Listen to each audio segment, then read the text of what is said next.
I'm Wendy Pavlicek, and welcome to Critters Up Close. So we're here today to talk about owls, and this very striking owl's name is Scout. Scout is called an eastern barred owl, and that is a B-A-R-R-E-D, barred owl, not to be confused with the barn with an N, barn owl. And Scout has a little sad story, was found as a baby and someone tried to hand raise her and she got hurt and injured.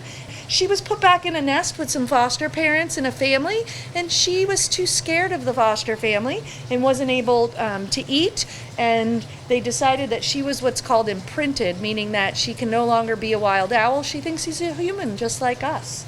Owls have a variety of different feathers. They have a really unique face set of feathers called the facial disc, and these feathers act like our earlobes do. They actually collect the sound to go into their ears. Now all the way down at the bottom of the owl is what I like to call the danger zone. Their talons. They're extremely sharp and extremely powerful. They have toes that can pivot. They have 2 toes in the front and 2 toes in the back, but they can pivot and move them in any direction to help aid with grabbing.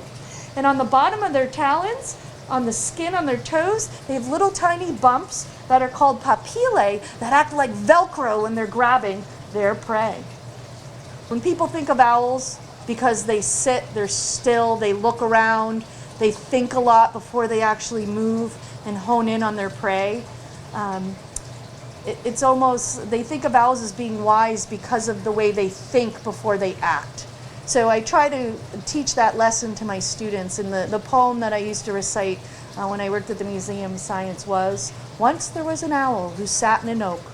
The more he saw, the less he spoke.